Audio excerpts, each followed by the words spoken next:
Eu vou sentar aqui e contar a minha história. E eu acredito que tem pessoas aqui hoje que isso vai realmente ajudá-las e realmente vai mudar suas vidas.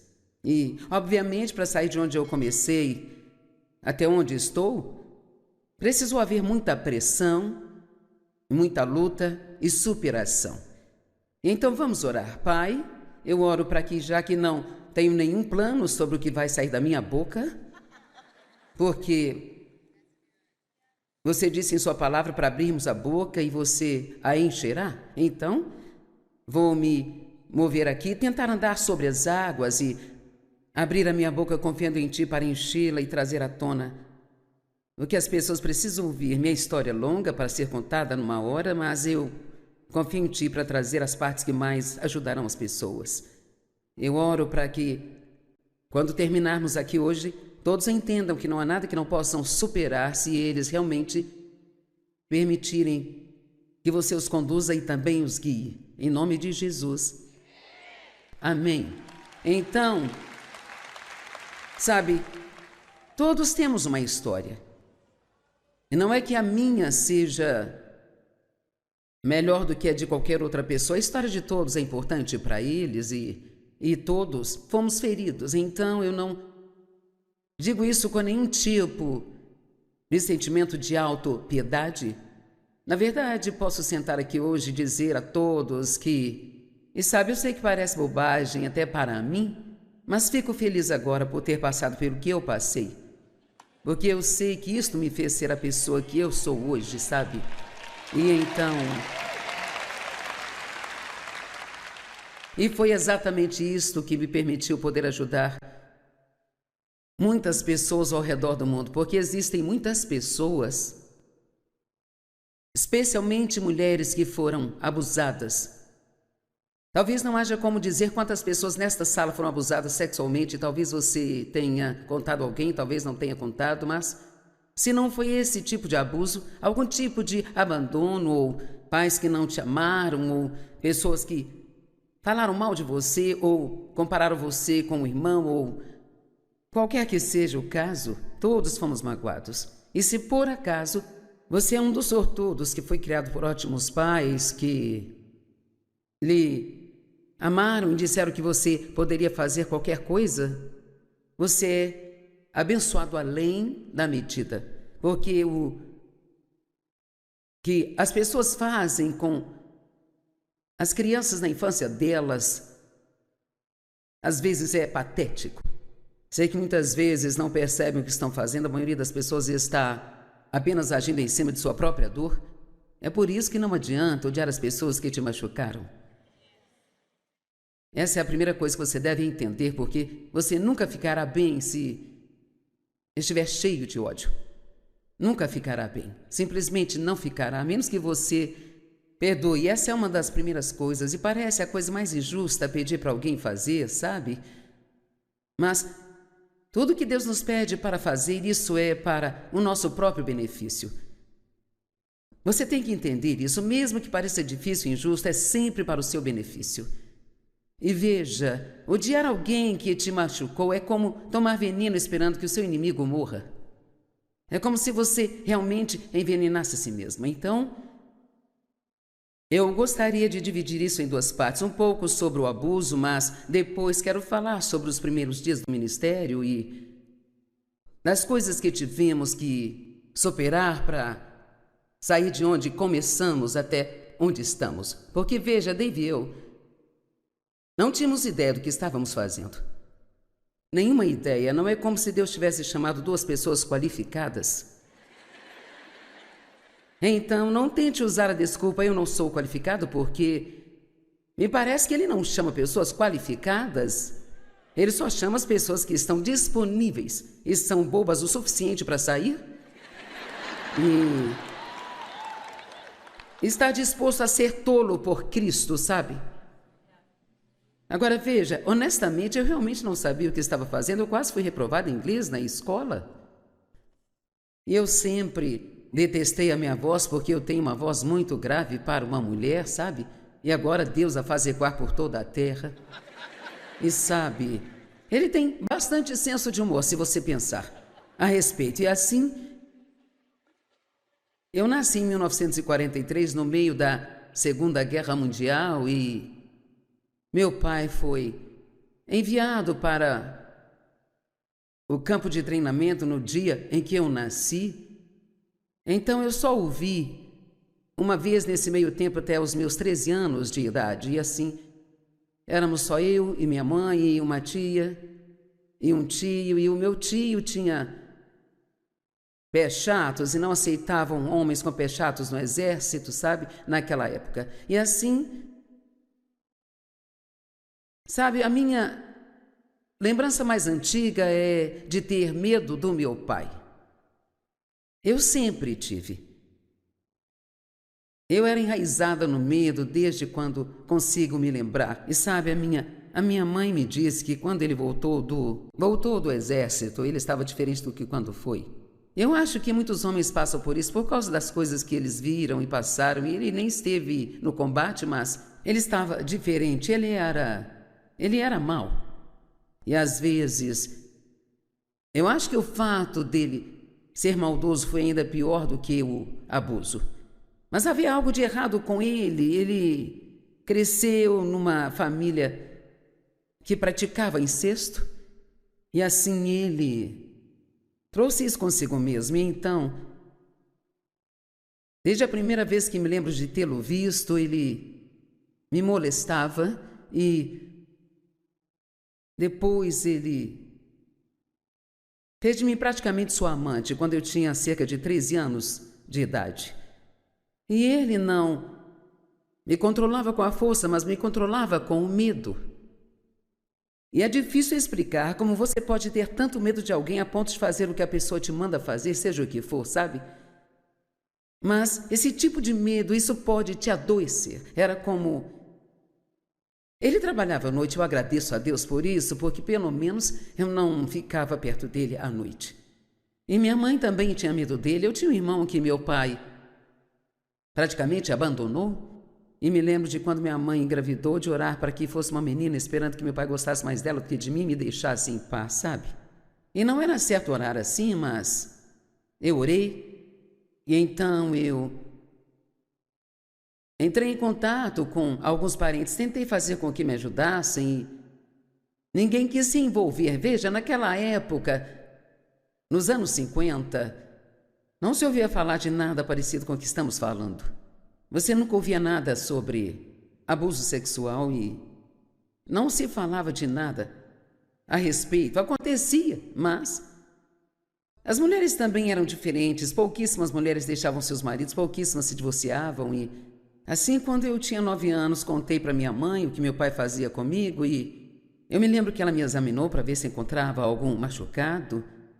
E claro, ele disse que eu estava mentindo, ela escolheu acreditar nele. Eu não sei se ela realmente acreditou, mas acho que ela escolheu acreditar. Quando eu tinha 14 anos, ela entrou em casa e o pegou. E ela se virou e saiu de casa, ficou 2 horas fora, voltou e nunca disse uma palavra a respeito. Nunca disse nada sobre isso. Mas sempre houve uma rixa entre eu e ela. Depois disso, ela meio que se voltou para o meu irmão e começou a bajulá-lo e coitado, ele nunca teve um pai. E quando ele tinha 17 anos, ele foi para as Forças Armadas, o enviaram para o Vietnã e, para encurtar a história, ele se viciou em drogas quando estava lá naquelas selvas e, encurtando mais a história, ele acabou se suicidando porque nunca conseguiu sair das drogas. Ele até tentou e nós tentamos ajudá-lo também. Ele era um moço do bem e eu sinceramente acredito que ele foi para o céu. Ele creu, sabe? Ele tinha tantos problemas que ele não conseguia se endireitar. E às vezes as pessoas são assim, elas não, é mais do que o que elas conseguem lidar ou superar. O último lugar que ele ficou foi no Centro dos Sonhos, em Los Angeles, e eu liguei para o pastor Tommy. Ele morou conosco por 4 anos e pensamos que ele havia endireitado mesmo, sentimos que era hora dele ir viver sozinho, mas ele só ficava bem desde que houvesse alguém dizendo o que deveria fazer e observando sempre. Mas assim que você o deixava sozinho, ele nunca teve nenhuma disciplina ou autocontrole, sempre voltava a ser como ele era antes. E ele tinha um filho de quem não cuidava, ele nunca pagou pensão, nunca cuidou do filho, ele foi extremamente irresponsável. E assim então, entre o álcool e as drogas havia algo que percebi somente agora, sabe? Ele era também esquizofrênico. E minha mãe também. Minha mãe, acho que foi pela culpa. Ela tinha muita culpa. Quando eu tinha, eu acho, cerca de 18 anos, ela teve um colapso mental e teve que fazer tratamento de choque por 2 anos. E assim era toda uma bagunça. Graças a Deus, quando eu tinha 9 anos, foi escondido à igreja com minha tia e meu tio, quando estávamos no que nós chamávamos de roça. Eles moravam a 300 quilômetros de nós, no sudoeste do Missouri. E fui à igreja com a intenção de ser salva. Agora, eu sabia que eu precisava ser salva. Eu não sei como, sabe, eu nem sei onde aprendi esse termo, mas naquela noite de todas as noites, o pastor se esqueceu de fazer o apelo. Bem, eu acho que eu tinha um pouco de determinação na época, porque eu estava com meus primos e eu peguei cada um deles pela mão e eu disse: vamos lá na frente para sermos salvos. Acho que já havia ali sinais de uma evangelista, e então nós fomos lá na frente. Eu me lembro que estava chorando, eu olhei para o pastor e disse: você pode salvar-me? E ele orou conosco e eu me lembro, eu senti uma limpeza por dentro e foi lindo, sabe? Mas no dia seguinte trapacei no jogo de esconde-esconde, com a cabeça encostada na parede, eu espiei. E o diabo me disse que eu tinha perdido minha salvação. E nunca houve ninguém para me dizer o contrário. E assim daí até os meus 18 anos, eu achava que o que quer que eu tivesse recebido eu havia perdido, mas eu só entendi mais tarde na minha vida que quando eu tinha 9 anos de idade, essa determinação cresceu em mim de que eu ia vencer, sabe? Eu tinha essa determinação, isso não vai derrotar-me, ninguém vai me ajudar, então eu vou ter que passar por isso e eu vou sobreviver. Me lembro que costumava deitar na cama, quando eu estava na minha adolescência à noite, eu falava: um dia eu vou fazer algo grande.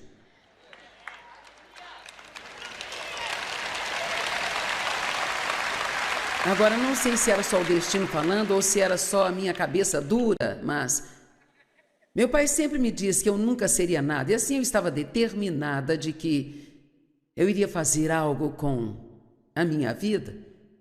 Eu sempre tive o dom de escrever, e meus professores queriam que eu me candidatasse a uma bolsa de jornalismo, mas eu sabia que precisava sair de casa e trabalhar, e cuidar de mim mesma, e assim nem tentei ir para a faculdade. E agora eu acho tão engraçado que eu escrevi 153 livros e nunca tive nenhum tipo de estudo para fazer isso. E assim então, nunca pense que você não tem estudo suficiente para fazer algo. Você pode fazer qualquer coisa que Deus quer que você faça. Amém? E não há nada que você passe que você não possa superar com a ajuda de Deus. Nada. Nada mesmo. Então você pode imaginar como foi minha vida nesses 18 anos, sabe? Eu olho para trás e... Na verdade, nem gosto muito de usar esta palavra, mas de fato, o que meu pai fazia comigo era me estuprar. Ele não usava força, mas ainda assim era isso. E imagino que tenha sido umas 200 vezes, sabe, durante esses 18 anos. Então eu cresci muito solitária. Ele era tão problemático que eu não conseguia nem levar minhas amigas em casa porque ele ia atrás delas. E ele não me deixava fazer nada, ir a lugar algum. Eu não podia ter amigos, então todos os meus primeiros 18 anos foram sobre eu vou sobreviver, eu vou sair daqui. E Ele trabalhava à noite. Assim que terminei o colégio, arrumei minhas coisas em 2 ou 3 caixinhas e aluguei um apartamento mobiliado, sabe? E fui embora. Eu achava que eu tinha me livrado do meu problema. Sabe, eu não percebia que eu o carregava na minha alma. Eu realmente não entendia que eu tinha um problema, sabe? E esse é o primeiro problema quando você tem um problema e não percebe que tem um problema. Porque o que você faz é colocar a culpa em todo mundo. Amém? E então eu achava que ninguém iria me querer porque eu tinha sido abusada. Então me casei com o primeiro cara que demonstrou algum interesse por mim. E eu tinha 18 anos e ele 19. Ele tinha mais problemas do que eu, se é que isso fosse possível. E as pessoas problemáticas geralmente se casam com outras pessoas problemáticas e trazem problemas umas para as outras. E depois, se elas têm filhos, trazem problemas para as crianças. Mas, na primeira vez que engravidei e tive um aborto espontâneo, então meu filho mais velho, que eu chamei de Dave, foi o resultado desse casamento. Agora, isso foi um pesadelo de 5 anos. Sabe, ele simplesmente era Ele não trabalhava. Ele vendia carros usados, mas na maioria das vezes não trabalhava. Ele era um ladrão fajuto. E logo depois do divórcio, ele acabou indo para a prisão por passar cheques sem fundo. E quando eu tinha 18 anos, ele me levou para Albuquerque. Naquele tempo, eles pagavam para levar carros para vários estados. E assim, dirigimos um carro para Albuquerque. Ele foi pago e ficamos lá algumas semanas, e um dia ele simplesmente não voltou para casa e eu fui abandonada em Albuquerque. Eu não tinha carro, consegui um emprego e ia a pé para o trabalho, mas não conseguia dinheiro suficiente. Encontrei alguém em St. Louis, o irmão de uma conhecida. Ele me mandou o dinheiro para uma passagem de volta para casa e ele fez a mesma coisa comigo de novo em Oakland, Califórnia. Ele ficava com outras mulheres o tempo todo e finalmente, quando engravidei do menino que hoje comanda as nossas missões mundiais, eu o deixei e ele disse a todos que o bebê não era dele. Ele veio morar a 2 quarteirões de mim com uma outra mulher. Eu me diverti muito, sabe, nesta minha vida. E assim, quando eu tive o bebê, ele foi ao hospital e não dava para negar que o bebê era dele, parecia muito com ele. E aí saímos do hospital sem ter para onde ir. Então, para todos os efeitos, eu era uma sem-teto. É realmente muito engraçado quando eu penso nisso agora. Aqui estou eu hoje. Numa época eu era, sabe, uma sem-teto, eu não tinha para onde ir. E assim eu posso dizer, o que quer que tenha acontecido em sua vida ou que esteja acontecendo, nunca pense que você não pode superar isso. Apenas pense que Deus pode fazer algo grande em sua vida. Porque eu estou te dizendo, você pode ter um péssimo começo e um excelente final, sabe? Amém?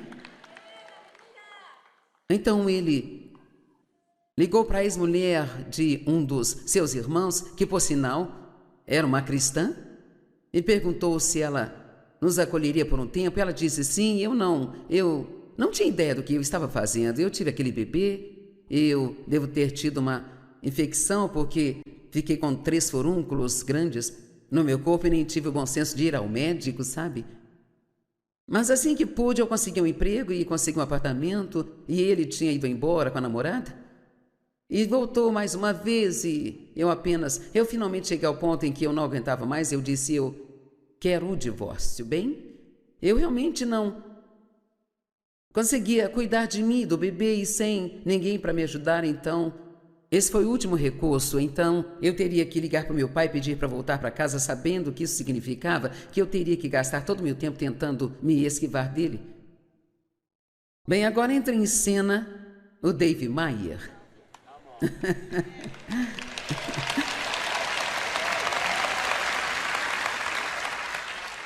E minha mãe e meu pai moravam numa casa geminada. Você já deve ter visto uma. costumava ser muito popular. Você comprava uma casa, mas era uma moradia para 2 famílias e eles moravam na cidade, era uma moradia em cima e outra embaixo e eles alugaram um andar de cima e o rapaz que morava no andar de cima trabalhava com o Dave e Dave foi buscá-lo numa noite para ir a algum lugar e eu estava na frente lavando o carro da minha mãe. Eu usava shorts curtos e ele achou que eu era bonita e então ele resolveu flertar comigo. Bem, eu não gostava de homens, não confiava neles, eu era um gato escaldado e ele disse: quando terminar de lavar esse carro, você pode lavar o meu? Eu disse: amigo, se você quer seu carro lavado, lave você mesmo. Agora, o que vou dizer a vocês é honesto e verdadeiro. Dave era um cristão nascido de novo, cheio do Espírito, que estava orando por uma esposa. Ele disse a Deus que estava pronto para se casar e ele orou dizendo que seja com alguém que precise de ajuda.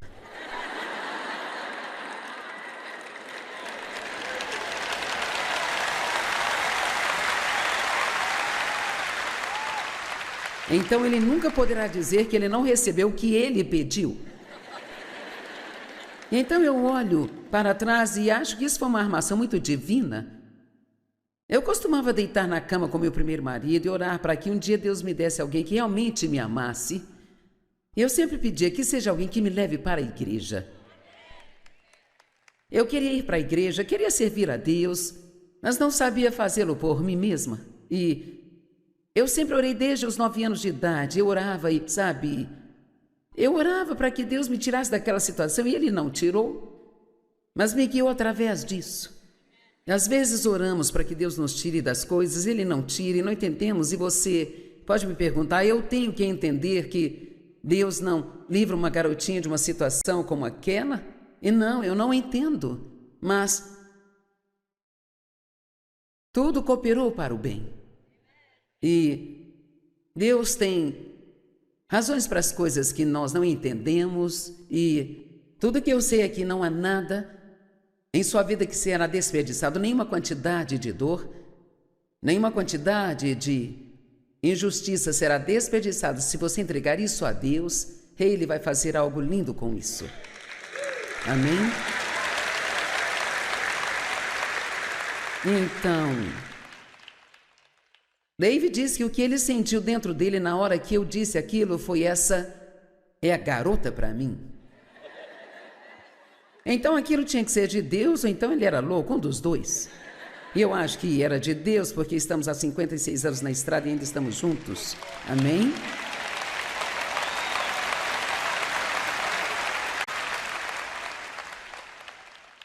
Tivemos uns 3 ou 4, talvez 5 encontros. E ele me pediu em casamento. E na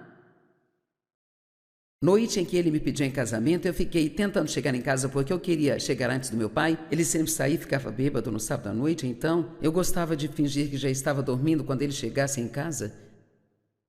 E Dave repetindo: eu tenho algo para te dizer, eu quero falar com você. Bem, eu achava que ele iria terminar comigo, porque eu sempre olhava para o lado negativo de tudo, sabe? Eu sempre esperava o pior, porque era tudo que eu tinha recebido, e talvez alguns aqui ainda estejam agindo assim.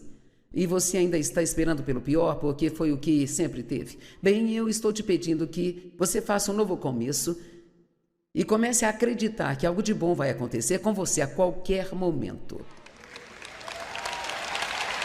Vocês vão fazer isso?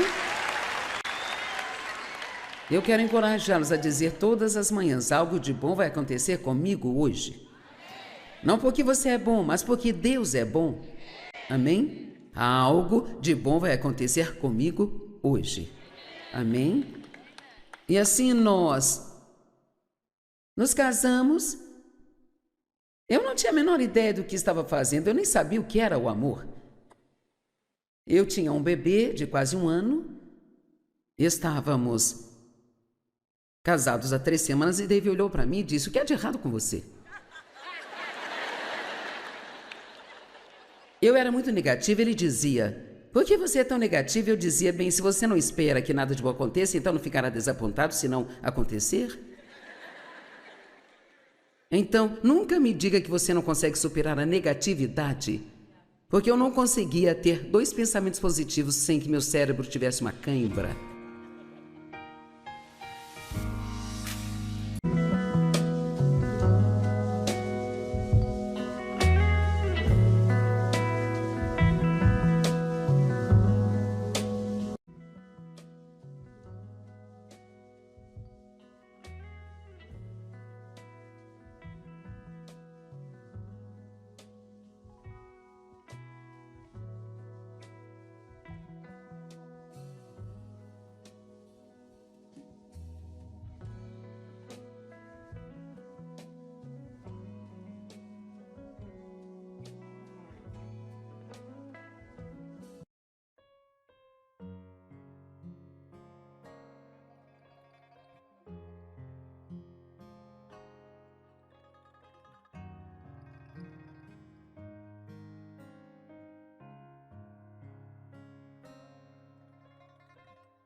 Amém? Algo de bom vai acontecer comigo hoje. Amém? E assim nós nos casamos. Eu não tinha a menor ideia do que estava fazendo, eu nem sabia o que era o amor. Eu tinha um bebê de quase 1 ano, estávamos casados há 3 semanas e David olhou para mim e disse: "O que há de errado com você?" Eu era muito negativa, ele dizia: "Por que você é tão negativa?" Eu dizia: "Bem, se você não espera que nada de bom aconteça, então não ficará desapontado se não acontecer." Então, nunca me diga que você não consegue superar a negatividade, porque eu não conseguia ter 2 pensamentos positivos sem que meu cérebro tivesse uma cãibra.